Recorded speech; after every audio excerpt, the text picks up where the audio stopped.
Well, hi. The stream's live. How you doing out there?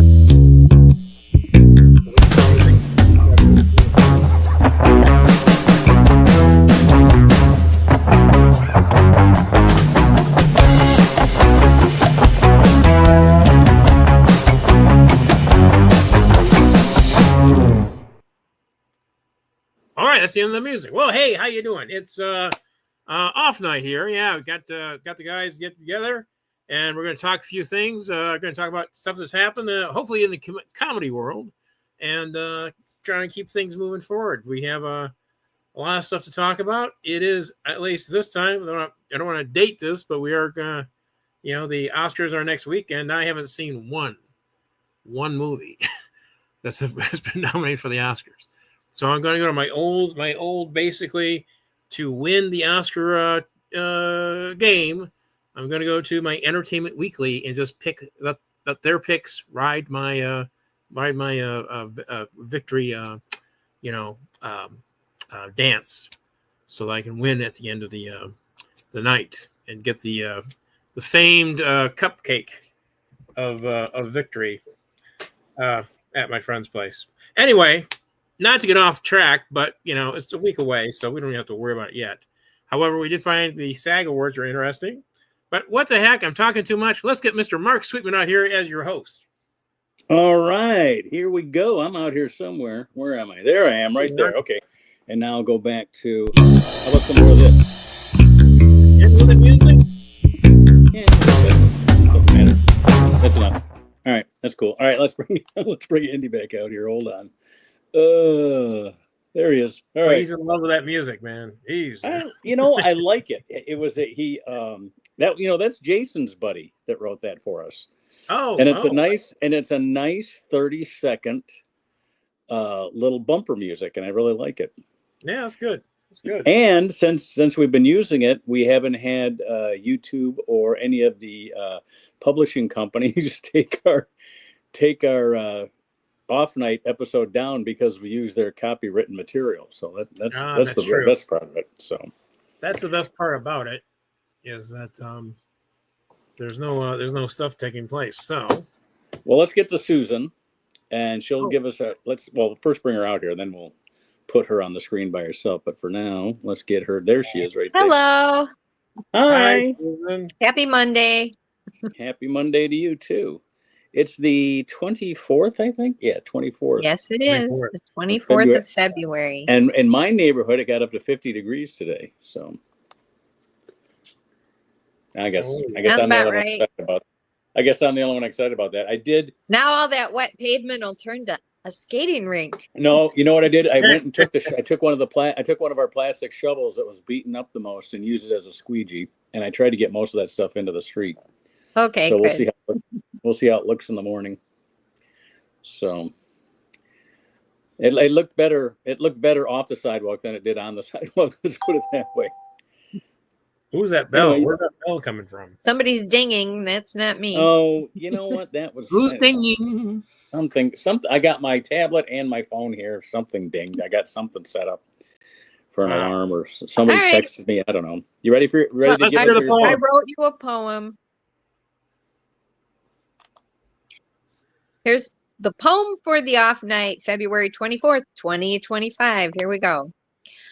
Very sad news I have today. Roberta Flack has passed away. 88 years, she was young. Now with the Heavenly Choir, she's having fun. The U.S. Supreme Court has ruled in a death row case, a woman's sex life and mothering were meant to disgrace. Violate her constitutional rights, justices said 7-2 for 2004 Oklahoma murder trial in the court of kangaroo. Loose morals are not evidence. Prosecutors be advised. Brenda Andrews' slut shaming made her trial compromised. And in sports, the Yankees now allowing beards so players can put away their shears. The only thing that would make baseball better is if women could play pro baseball all together. And that's your poem.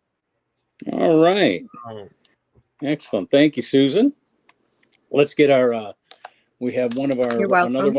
we have another one of our regulars here. Let's get him out here so you can say Mhm. hello before you have to leave. oh yeah. Thank you for the Here's poem, Jason Susan. Grant. You're Hi, guys. welcome.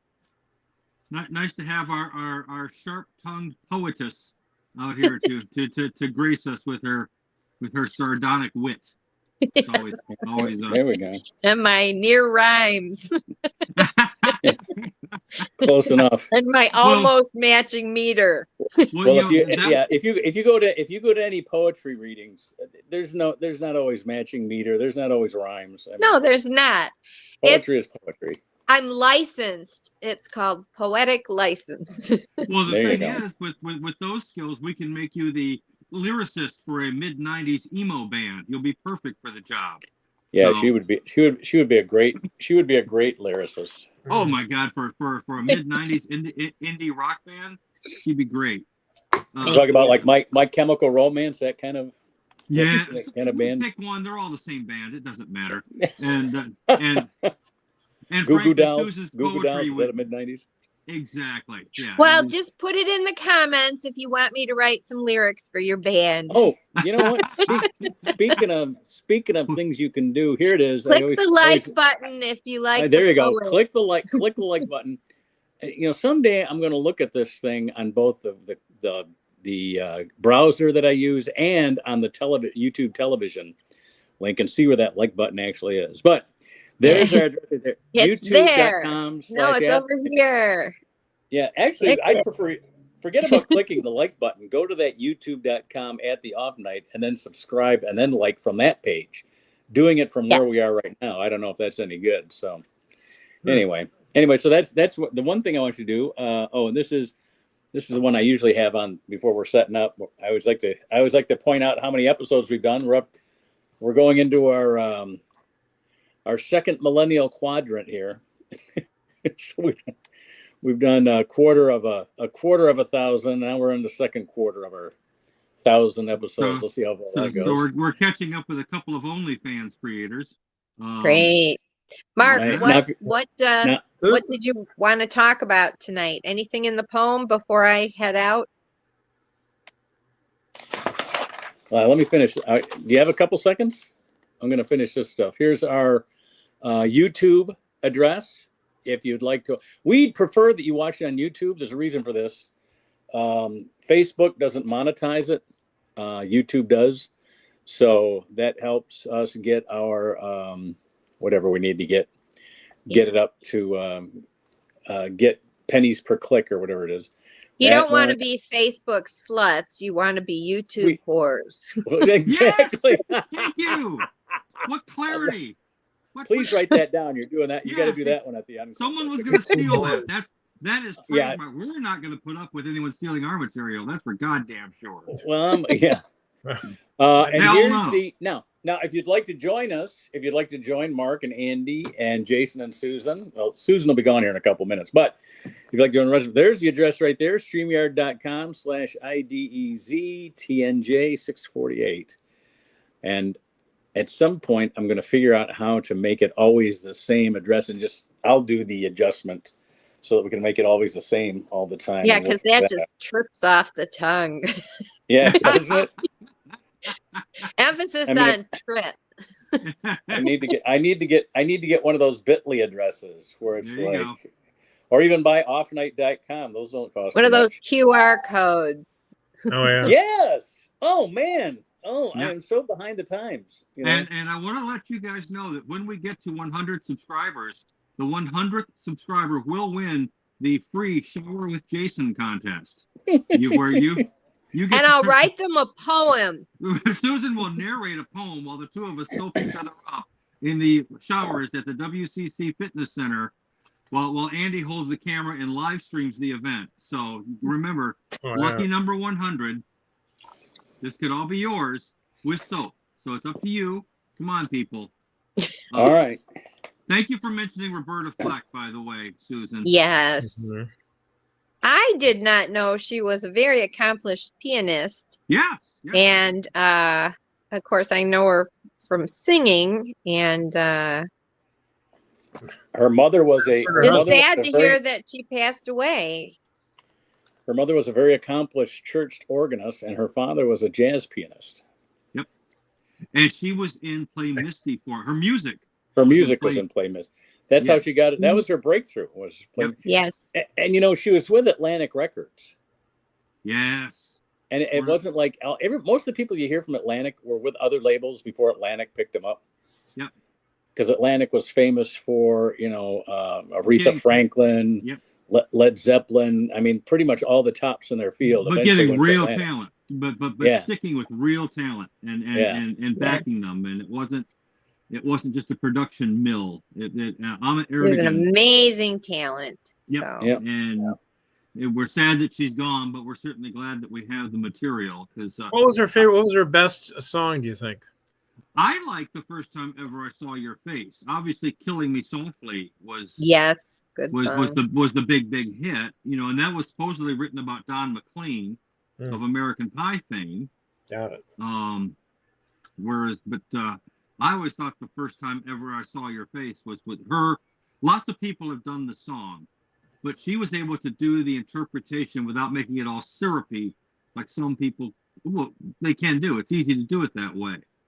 Hers is so crisp and sharp and beautiful, and yeah. The closer I get to you with Donny Hathaway, Yeah. that was probably her last hit.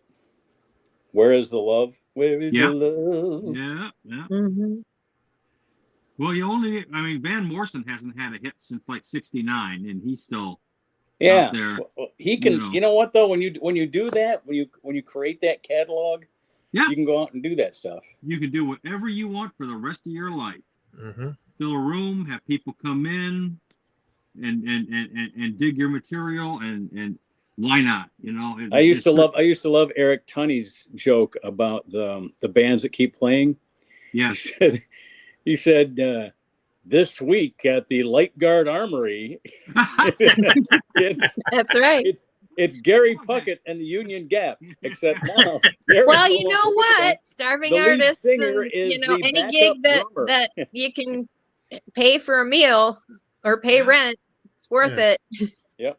Well, let us not make fun of our musicians' friends, because yes, in the entertainment industry, if you can even make a living, That's Yeah, right. yeah, It's yeah. difficult. hey, did Everything now, and that's why some of these kids are doing so well. They know that you build your audience before you build your act. Yep. Yeah. Did you ever open for a music act, Mark, or The Monkees. I mean, yeah, really? Monkeys. Yep. Wow. At Pine Knob, it was glorious. My God, it sounds like so much fun. Tell For us Bob more. Posh. Bob Posh. Oh yeah, he's a musical actor. He's a And Ron musician. Coden But yeah, I the opened for Monkees Ron is Coden. probably the biggest group you ever opened for. Yeah, Monkees, That was and that was a pretty damn great big. show because there was nobody my age. It was all grandparents bringing their grandchildren. So it was all people my parents' age bringing people my children's age to the show. It was very cool. Well, those are two age groups I'm still not allowed to be around, so it's even more fun to hear. All right, I'm going to head out. Any questions about the stories in the poem or no? You know, the Yankees can wear beards now. Yankees can wear beards. You know, we got Yep. women's professional sports, but not baseball. Why don't they have a And, women's professional baseball? I guess basketball and soccer are taking off pretty well, but Yeah, pretty well. And that hockey's not U.S. doing bad Supreme either. Court murder death row case is a couple weeks old, but I just heard about it today. So was my most recent when date. did you hear about it? All right. Thank you, Susan. You're welcome. Have a great Have a good night. night. Happy We'll see you. Monday. We'll you guys. see you later. Hit Well, that who's like it- right. button. Oh yeah, hit the like button. Tell me more You should- about opening for the Monkees, Mark. How did you get that gig? Your agent? called, or- It was Jimmy McLean. Do you remember Jimmy McLean? Not Yeah. offhand, no. Andy, yeah. Yeah, I remember Jim McClain. I have a he- bone to pick against Jim McClain, but other than that, He had a lock on opening at the Pine Knob Theater and at the what's the other, the Meadowbrook. he got Music it through Festival. Ridley. He got that through Ridley, didn't he? Yeah, but after he had worked there a couple of times, they stopped calling Ridley and called him. So he was getting all his friends in. So that's how I got in there. Got it. Nice. not that Ridley wouldn't have put me in, but I was just back from LA. So this was like, this would have been 96, 97, something like that. No, it was 96 because it was the same time. It was funny too because I was touring with Gabe Kaplan at the same time. It was probably my best year money-wise. Were you opening or middling for Gabe? I was middling. I have no idea how. Well, you know what? When you work with Gabe Kaplan, you're the opener and the middle. They don't have. Okay. He doesn't want 3 acts. You know. Well, my bone to pick with McLean was I took my nieces who were 8 years old to see Dave Coulier. Yeah. Their favorite character on the show, the TV show. You know, don't let me forget to talk about that. Dave Coulier is very sick. We'll talk about that. Oh yeah, he's got cancer. However, Jim McLean opened for him, and Dave Coulier was actually pretty clean. The headliner was actually Dennis Miller. So, Jim gets up there and he goes into his usual nightclub routine. I have like 8-year-old people. There's tons of 8-year-olds in the audience, and he's up there doing his, his swearing, his sexual innuendos. The whole thing is like, have you no decency? I said, kids, put your hands over your ears. What year was that? God, I think it was like back in. It had to be in the mid '90s because I was back. I wonder if that's why they stopped calling me all of a sudden. I bet they let Jim go, and that screwed up my because I was getting all my gigs through him. God. Anyway, the best part about working for the Monkees was they only had Dave Jones, Peter Tork, and Mickey Dolenz. Mike Nesmith was rolling in his whiteout money. Whiteout money. His whatever you call that stuff. So anyway, Dave Coulier went on. So Dave Coulier couldn't follow McLean because he had brought out of the dick jokes. So he was trying to do, get the audience a little bit back or get him back. Finishes up. And then I'm saying, well, okay, Dave's gone. Well, I wonder what Miller would be like. First words out of his mouth, the F word. So, okay, kids, let's go. I hope my brother doesn't kill me. Let's go. Come on, Well, Mark, or Andy. Well, that wasn't. We had a totally. I would have never done that at the Monkees. The Monkees was about as close to a church show as you're ever going to get at Pine Knob. Yeah. What are the logistics? Again, it's a big place. It's obviously a big act. Lots of people. Well, are you there early doing sound checks? How does it physically? You go early. It was like, I think they were there like 3 nights. This is back when they people did a weekend, a week or a weekend at Pine Knob. It wasn't like it is now where everybody does one night and they're lucky if they can sell.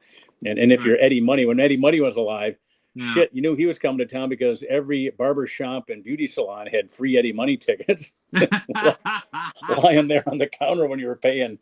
Yeah, well, and I realized why they did that. I figured it out when I worked there. Was that they were getting $15. We're talking about back in the 90s now. Yeah. $15 was a lot to pay for parking. Now people will go see Taylor Swift to pay $180 to park, but this was Pine Knob days. Yeah. So you get there early. Do they review your get there early? They fed you. The coolest of the Monkees was Mickey Dolenz, as you would expect. I mean, he was pretty cool. But my favorite part was that they didn't have an announcer. They said, just go out there. Go, no. Yeah. No. Albert Brooks hated that. He opened for some acts, and he said there was one where he had to roll out behind a table because they were throwing glasses and shot glasses at the first. And he did his material behind the table and he rolled it back in. It's like, I hated this. It's like I hated Was it Boston or Florida?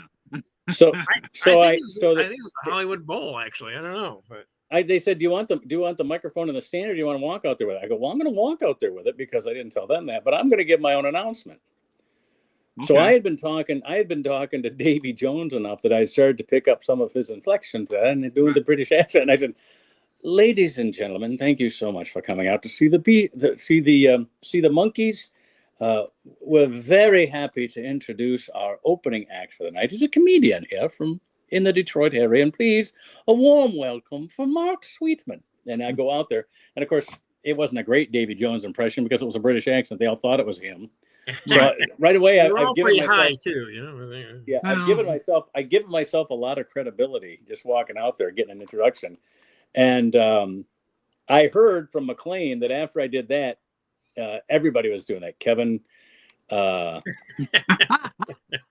Kramus was doing that. Yeah. Gary George was doing that. Jim McLean. Everybody was doing their own. Once they figured it out, they go, "Oh, yeah, I didn't realize you could do that." Yeah. Yeah, Okay. get that microphone off. I'm not walking off. I'm not walking up to a live microphone. I want to make sure that you can start saying things into the mic while you're walking out there to make sure it's at the right level and everything. Right. You know, it's you're sort of like, and everybody there's a union guy, so they're only going to do their job, right? Right. Which I don't mind as long as they do their job. Yeah. But and a lot of times they don't care about you. I'm a non-union employee. I was not a union member at any, and even if I was, what would I be a union? The only union that covers the players at Pine Knob is the AGVA. The letters stand for the American Guild for Variety Acts. Right. Of whom our biggest name member is Barbara Streisand.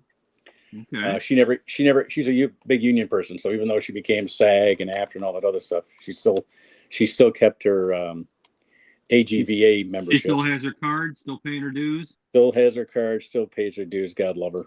Nah. But anyway, but the thing is, when you get out there, you realize everything from the audience, from the non-professional's point of view, watching it from the hill, the grass hill, or from the seats or the pavilion.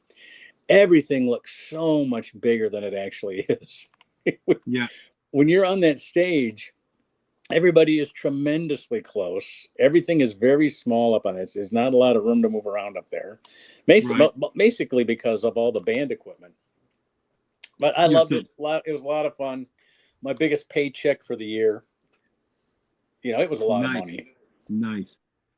No, that's. I mean, I guess nowadays, well. Paid my American Guild for Variety Artists dues and some. So nice. I was up at East Lansing just last week. Had to take someone up there against their will. And I noticed that Theo Vaughn is playing the Breslin Center. Now, first off, Theo Vaughn's a pretty big comedian. He's got a good podcast. Great. He's been doing it. What's he been in the business? 20 years now. I mean, he still looks young. But the thing is, there aren't many comedians who can actually play a place like the Breslin Center. That is an arena. You don't see a lot of comedies or comedians playing the arena circuit these days. But I'm telling you, anybody who's playing today that has an audience built their audience before they got on stage. He probably never played anything less than the Fox. You know what I mean? Yeah. Probably 3,000 seats was the smallest audience he ever played. These guys don't start. At Ridley's about 3-4 years ago, just as COVID was easing up and they were opening the places back up. And you could tell that these were sort of like practice shows for Ron, because a few months later he was playing the Royal Oak Music Theater. But I just, Vaughn has a big podcast. He's got a big podcast audience. He's not quite Joe Rogan, but he is up there. And again, it's just interesting that there was a time comedians playing on the arena circuit wasn't that unusual. Nowadays it is. Nowadays it is a big deal to get that many people to turn out to see you. And what's an arena show ticket going to be these days? It isn't going to be $5. It isn't going to be $10. It's going to be what, 25, 35, 50? So it was nice to see it, but I just was kind of interested in how the logistics of it all work. And I guess Chappelle would be in that category too. I mean, if Dave Chappelle is going to play, if he could play downtown Detroit, he could pick one of the big arenas or the casinos. I don't know. Yeah, the casinos bring those guys in, not Dave Chappelle. Dave Chappelle only plays the Fox or higher. In fact, I think he's on Little Caesars Arena. But D.L. Hughley plays the soundboard at the MGM Grand, maybe it's the Motor City Casino. Anyway, and trying to think of some of the other comics. Well, is there a bias against playing casinos these days? Like it's sort of less than, or because it seems like a good gig? Not really, but they get booked from Vegas. Okay. Like the MGM here gets booked from the MGM in Las Vegas. So Right. Okay. it's not like they have however they do their marketing push here. Right. They probably work with agencies here. Fairly large, but a corporate coordination from the top. Right. Yeah. Okay. It's not going to be a local promoter, renting out an arena, renting out a space. Travis Smiley plays one of the casinos here once a year. You ever heard of him? Travis Smiley? I've heard the name, but I don't think I can. There's the other one. What's his name? Peters. He's a Canadian dude. Oh, Russell Peters. Russell Peters. Yeah. He plays Madison Square Garden. I mean. Yeah, but when he comes to town, he plays Caesars over in Windsor. Mm-hmm. Yeah. Because he's Canadian, so yeah, and he can get. So he doesn't have to. He doesn't have to pay that tariff. Well, it's a funny world. What are you gonna do? So, I was just curious. No, I mean, I didn't know you played for the ahead of the Monkeys. Was the crowd receptive? Crowds were great. You know what I did? I did all the stuff about my kids, my parents, driving out to Pine Knob. Everybody has Pine Knob's traffic has not changed in 45 years. No, right? It's still a nightmare. It's still a nightmare, and so you do a lot of jokes about that. And probably some of them are hacked now, but I didn't know they were hacked. Do you remember before GPS, but just knowing how to get to Pine Knob was an adventure? I will have you know that I grew up in Waterford, and so I know all the back ways into Pine Knob. I know a lot of back roads too, but not about Pine Knob. We'll discuss them. We'll discuss the back way later. 26 minutes. Okay. All right. No, but you're right about the driving in. I mean, that's great for local, to get the local people, sort of like you, because I mean, and now getting into it, getting out of Pine Knob. Remember when that was the theater? Well, here's now they've redesigned. Every time I go out there, they've redesigned the parking structure and the parking lot and the ways in, the ways out. I mean, they had to tear trees down and add a lane just for Uber and Lyft drivers. It's not just for Uber and Lyft, but I mean, cabs, they didn't care. When it was just taxi cabs dropping people, they didn't care.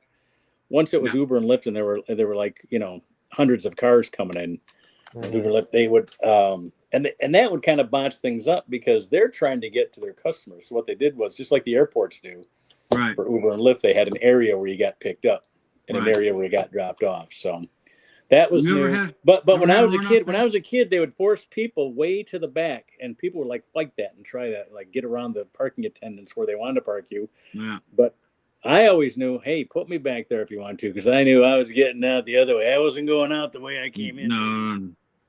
No. We used to until they figured out that we knew what we were doing. We used to come in the back way because they didn't think anybody knew how to get in. Though they were all dirt roads. A lot of them were single lane. It was not an easy way to get in there. But we rode our bikes out there. We knew where everything was. No, it was absolutely. Once you knew that way in, that was the golden ticket to get in and get out of that place. And and of course leaving was always fun because back then I was stoned out of my freaking gourd, because it was still back in the bad old days when, in fact, I remember the last time I was on a date with a woman, a real one, not just a pretend. We went and saw the Blue Oyster Cult. What a great show. More cowbell, baby. More cowbell. Baby. And this chick, she was a hardcore. She smoked me under the table. Oh, wow. And that's saying something. Mid-1980s, when I was big into pretending to be straight and able to hold my liquor. Oh, God. It was, oh, man. And to have her just totally humiliate me. Completely.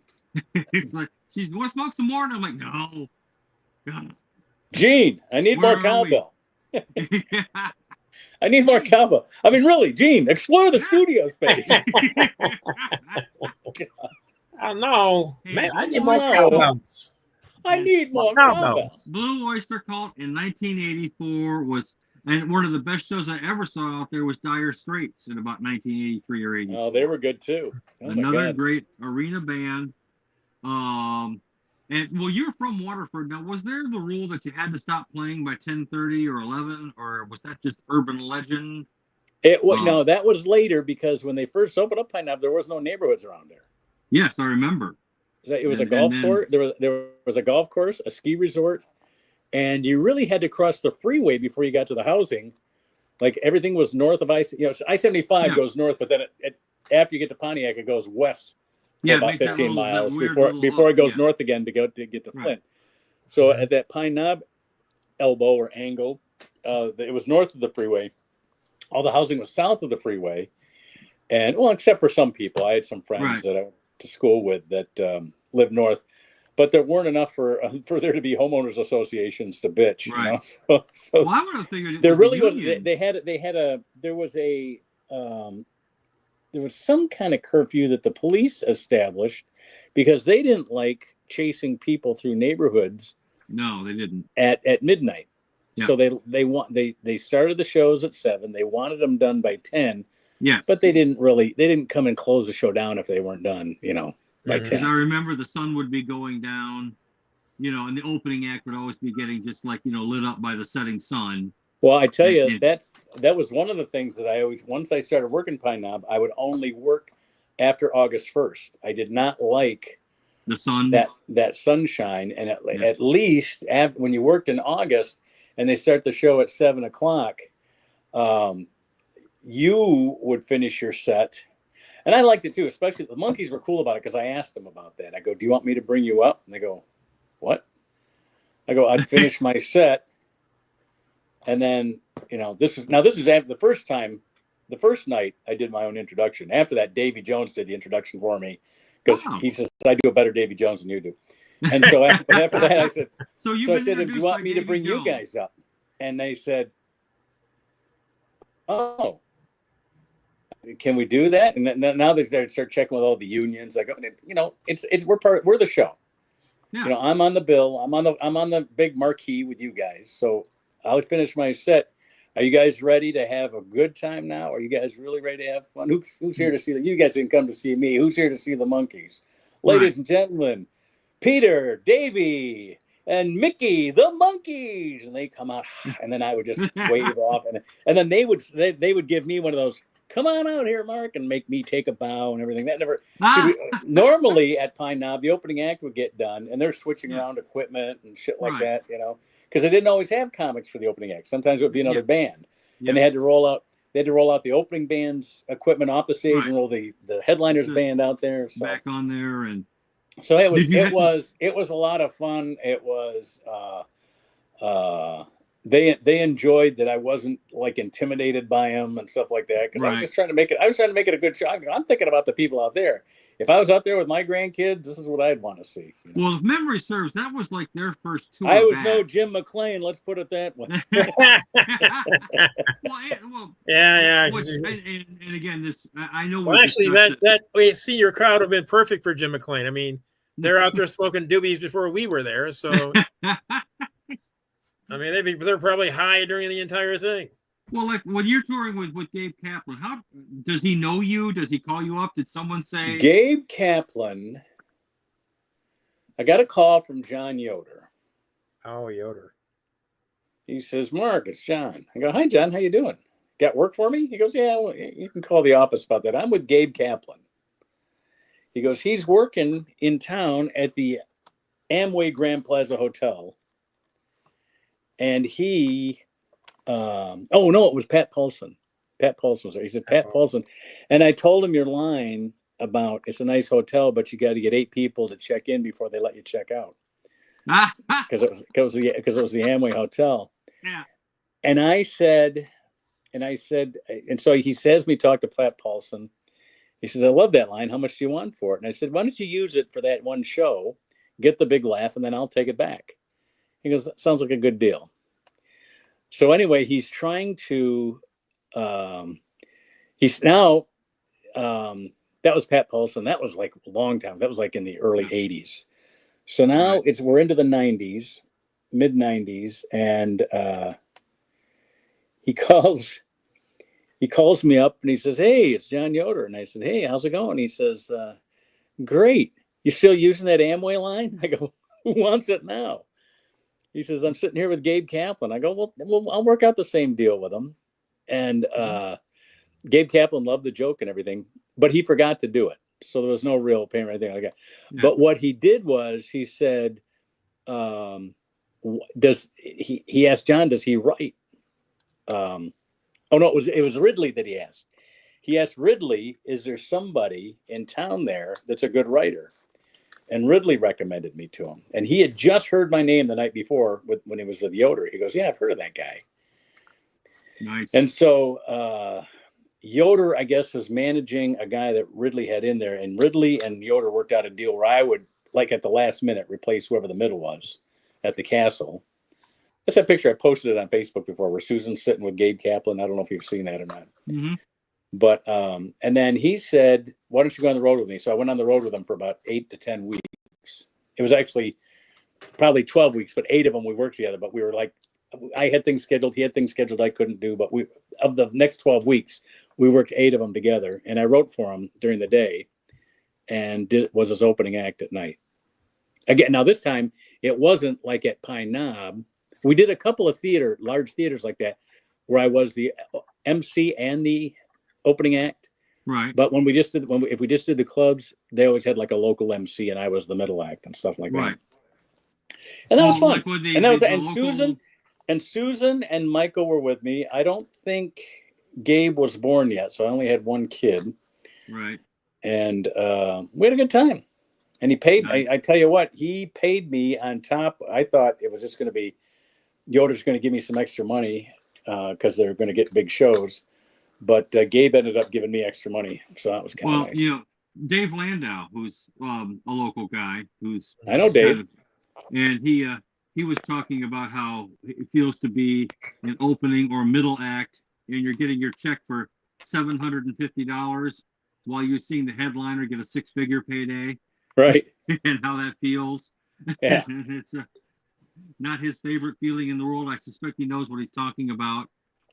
I remember I worked with Jimmy Walker at the Comedy Castle, and this was in 1988. And I had seen him a couple of times out in LA. Right. I'd already moved to LA, and I'd seen him a couple of times at either the Comedy Store or the Improv or the Ice House, something like that. And so he kind of recognized me. He goes, "So I know you?" I go, "Yeah, we've worked together at the Comedy Store and the Improv." And he goes, "Oh, okay. What's your name?" "Mark Sweetman." "Okay." And so I worked at the castle with him, and I killed. It actually got me that week with working with Jimmy Walker got me my first headlining week at the castle. Nice. Because, well, that's an old trick that Bob Saget taught me was go in and if you've got an hour and they're only giving you a half an hour, do 1/2 hour on the first show and the second half hour on the second show. Make sure the first half hour is as clean as it can be. The second half hour is as filthy as it can be. Yeah. That way they know they can put you in there at any time and They know that you have an hour. Nice. So does that piss off the opener? I mean, the headliner when you're killing, or I didn't want you. I thought it did because he would not speak to me. Didn't say good show. Didn't say anything. About 2 years later, I get booked with him in Youngstown, Ohio. It was a larger room. So again, they did have an MC, but the MC was like a local DJ and just a guy that people would recognize and bring crowds in and stuff like that. And I get up on stage and I get off and he's on stage and he has one of his entourage come over to me and he says, "Hey, tomorrow night, Jimmy wants to see," and he names off all the bits that he remembers from 2 years ago that I killed with at the castle. He goes, "You didn't do the one about pushing the car out of the snow to Led Zeppelin." "Oh, you're right, I didn't do that." He goes, "Oh, you didn't do you didn't do poo juice when you're opening up your kid's diaper." He wants to hear that. So he's given me. I really didn't speak to him at all. I talked to his handlers that week, but I did find out that he liked me. And then when we got back to LA after that weekend, well, actually it was a whole week, we started hanging out a little bit more. Yeah. But I had to earn his respect. I thought he was pissed when I killed at the castle. And so I toned it down a little bit in Youngstown, Ohio, only to have him say, "No, don't tone it down. That shit is funny. Keep doing it." Well, I want to say it was Andrew Dice Clay and actually Sam Kinison also would at times, and this was especially when Sam was like way out on the tiles. He was, you know, he reached that point in his career where every night he'd be just ripped and whatnot. And yeah, both those guys. I don't hold it against them, but when I got to LA, both those guys were the two biggest things at the Comedy Store. Right. And I got up there and I did my family friendly stuff, right. and it was like, yeah. Why don't you go over to the Ice House and the Improv? Well, they apparently had kind of a reputation for booking the worst comedians they could get. And I mean, up to a certain level, but the idea was that these guys would go out and they were like sacrificial lambs, as it were.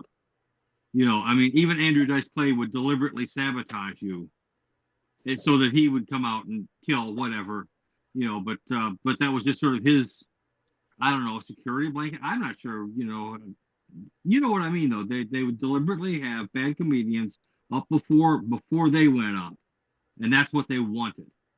And to me, that's you'll see that you'll see that when somebody is coming into town and they like Ridley all the time has to cancel middle acts because the headliners bring in their own their own middle, and you'll see it's like, well, you know, the guy Ridley booked was better than this guy, and you realize, oh, the headliner didn't want the guy who was better.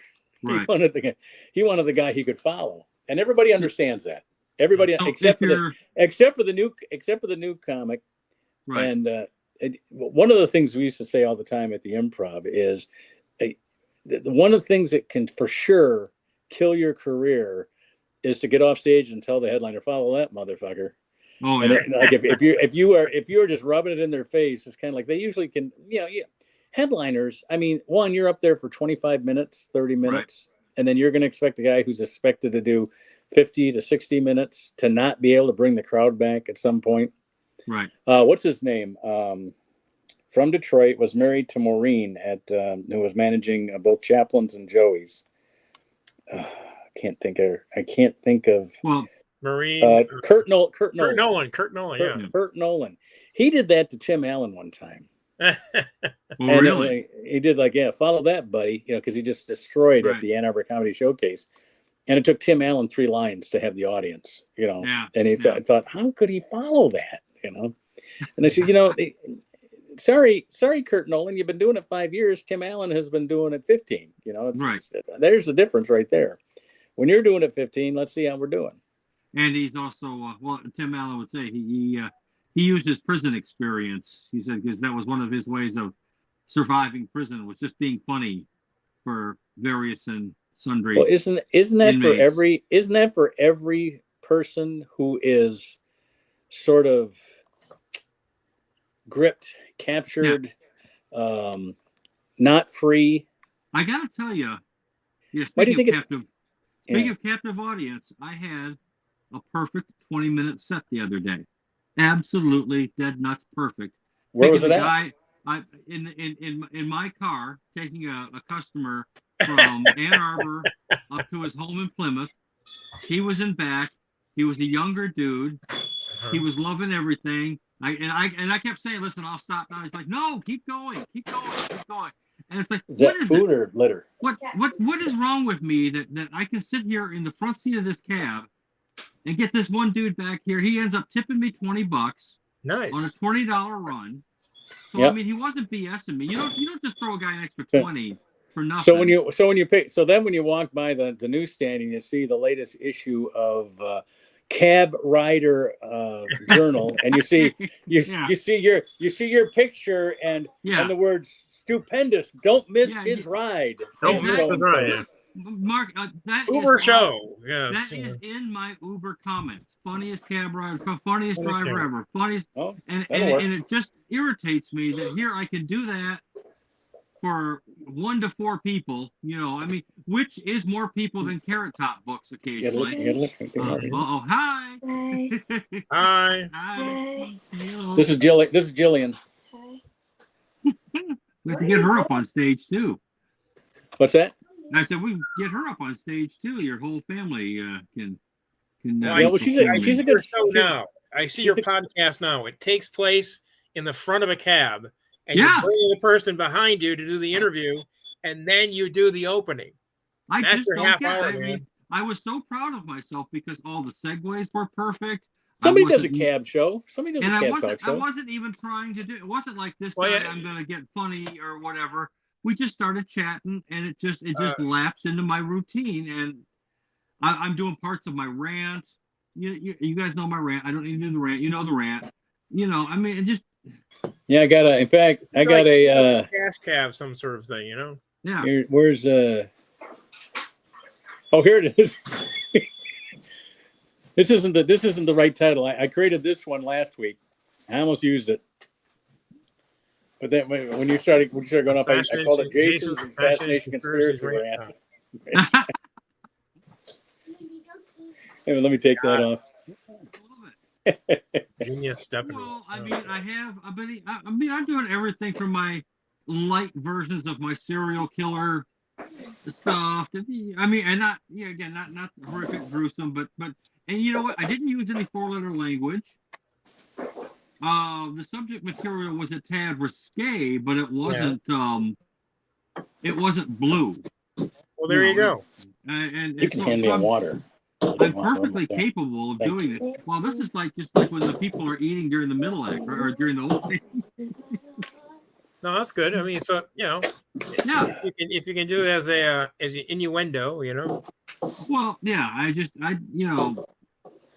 obviously we all know that I can be a bit too strong. When you're talking about, you get to learn your audience. I mean, you got to pick your audience too. When you were talking about Andy taking your niece and nephews or whatever to the one show, and the guys just rolling right into all the below the belt humor, with kids in the audience. It wasn't so bad that he did dick jokes. It's when he turned to Andy's kids and said, "Am I right, kids? Leave my kids alone." It's like, kids, just remember, keep saying la la la la la la la. Okay. Is it your kids, Andy, or did you just rent them for the show? Oh, God. Yeah. Art McLean, I got to talk to you afterwards. I got a story about McLean. I can tell you. Yeah. No, I just remember at Unclub there were times there were children. I knew there were children. Right? They were out We there. We had children last night. And it's like, okay, we're gonna have to reel it in because there are some comedians who can't do it that way. Tom Walma, I don't know. Tom Walma just kills me. Because he digs some freaking hole halfway to China, and then he finds a way to get himself out of it. I've always had crazy respect for that. And I like Tom Walma. I wish his problem is, and I'm trying to think of examples that anybody, even the closest I can think of his sort of persona is can't think of his name now. He passed away from a heroin overdose. Yeah, I know who Mitch, you're talking. Mitch Hedberg. Mitch Hedberg. Hedberg. Mitch Hedberg is the only guy who, but even he had a connection with the audience. Right. Tom just doesn't. Tom seems to be. He could read the phone book the same way he recites his jokes. You know what I mean? Well, I remember at one point he was coming out and doing the worst rape jokes ever. And you kind of talked to him afterwards, and he's like, "Tom, it's funny. You can't." He's like, "But I hear other comedians." No, you don't understand. Those are guys filling up arenas. When they do rape jokes, they can do rape jokes. You shouldn't be doing rape jokes quite like that. I mean, it was I remember the Yellow Barn that he was. Now, Andy, let's go back 35, 40 years. You remember when they used to advertise the Blue Comic, right? Oh, yeah. Whoever it was, Jack Marion, Robert Schimmel. DEFCON, like that whole thing. Robert Schimmel. Even Malone and Nucci's were considered too adult, to not advertise them as adult.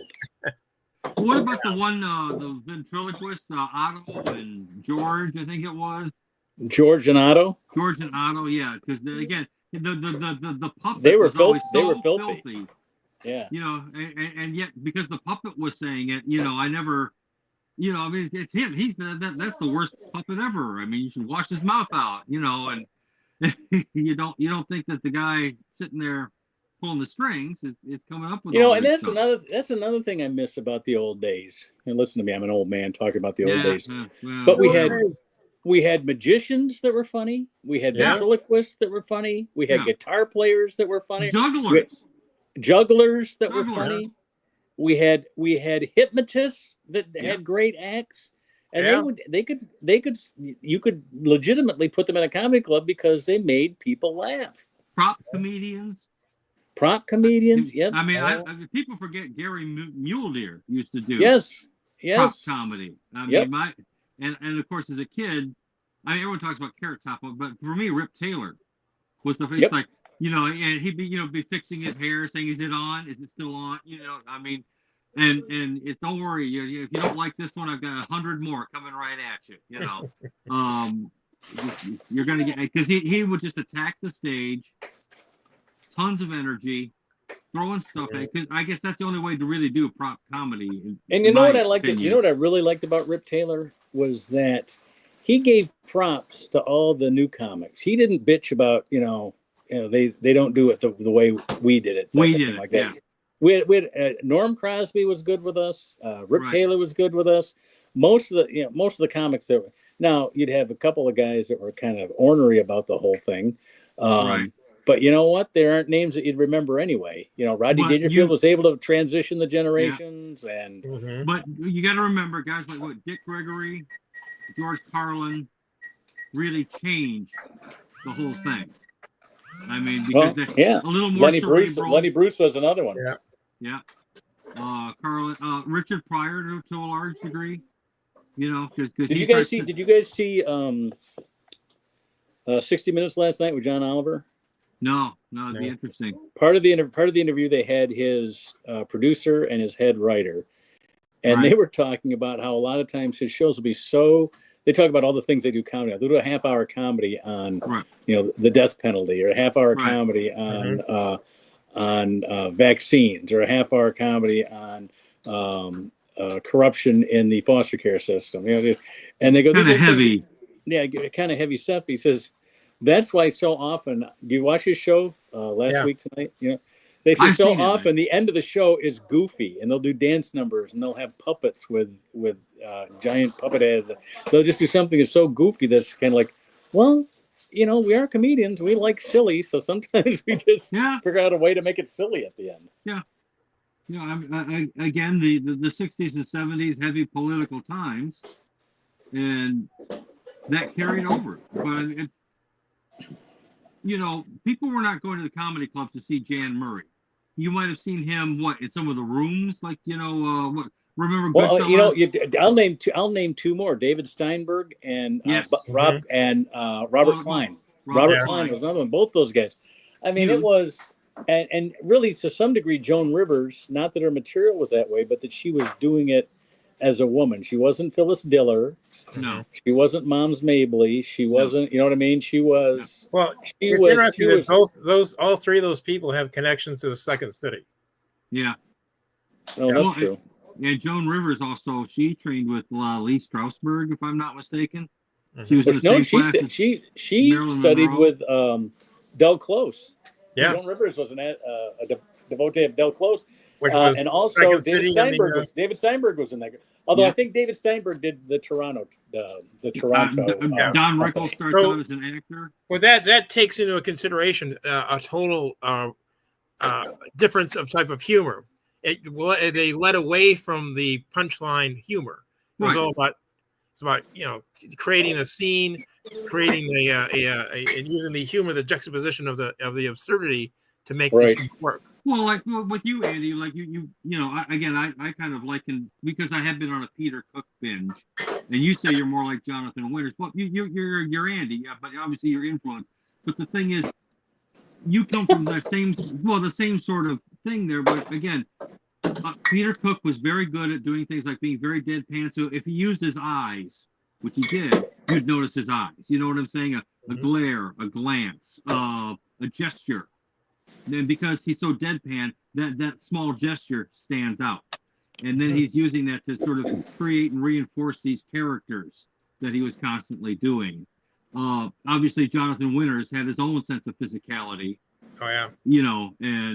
He would use costume occasionally. But everyone in my generation will always point to Johnny Carson on how to die. Yeah. Nobody bombed a joke better than Johnny Carson. Oh, my God. It was just and knew how to get his way out of it. you begin, if a joke really bombed, you'd almost start to giggle a little bit. You go, I can't wait to see what happens now. You know? You love it when they start playing T for Two on the piano and he starts tap dancing. Or just the golf thing, yeah. Yeah, he would just, I don't know if he'd give a glance over to Doc or whoever, but the piano would chime in and then he'd just start.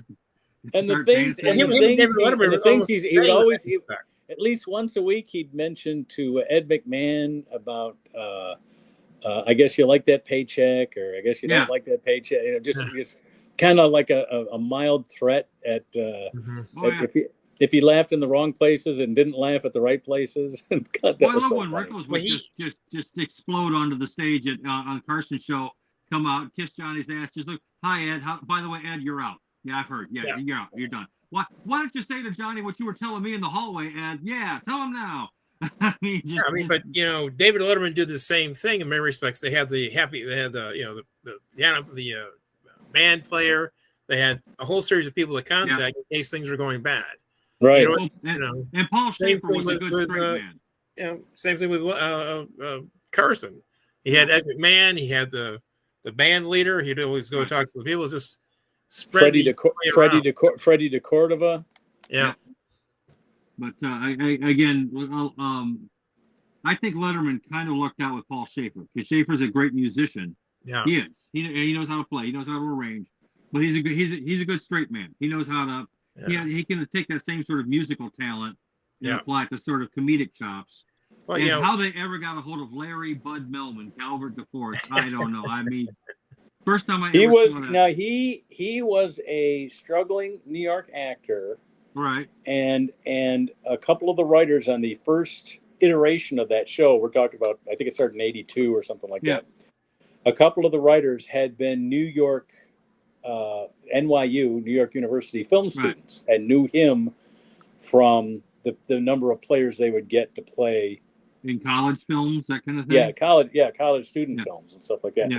That's how he was discovered. Yeah, they go, we know a guy that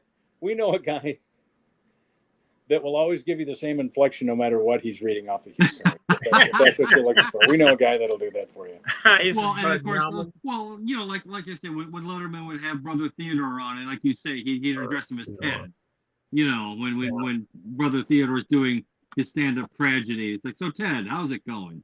Or when you have Harvey Picar, you know, Picar, again, the cartoonist from Cleveland. Yeah, and who was the hypnotist? God, he had the magician was Kmar. Kmar, the discount magician. Yeah, that's right. And no, but we had the hypnotist. No, his name Harvey Picar was the cartoonist. Yeah. Mm-hmm. And shoot. By the time I look it up, we're less than 2 minutes now. This guy was always, he could do what he needed to do, but he would never do it right on the Tonight Show or on the Letterman show. Yeah. Mm-hmm. So he would try to put people. He would try to put people in a hypnotic spell. It wouldn't work. And Letterman loved that. Get the people that were out there to do something, and it would just fail miserably. He loved that stuff. Yes, exactly. Oh, what's the Norm? You used to, you know, people said when Norm would bomb, back when he was still doing rooms and whatnot. The worse he would bomb, the more he would like stand out there by the exit and shake everyone's hands going out the door. Right. And I just love that. You know, I mean, only Norm Macdonald. I mean, just completely, just couldn't have cared. I don't. Maybe he did care, but he created the persona that he's just going to come out here and do this. I saw him over at the at the Main Street Comedy Showcase when he went through. Yeah, I wish I'd seen that. Well, you know what that means. Yep. That means our hour is up, so everybody's going to have to watch this on replay throughout the week. It's going to be up there on our off night page, YouTube/Matt. Check it out, give it a like, subscribe, even subscribe to the channel. That would be beyond that, I'm going to get a hold of Sammy. I'll let you guys know if I get a hold of him or when I get a hold of him. Okay. I'm going to say get a hold of him. We'll get Sammy back here next week, and we'll be back again next Monday night at 8 o'clock, as we have been for the last 251 weeks. All right. Yeah. All We'll those see episodes any- would be like the first Doctor Who. Okay, there we go. And remember, first 100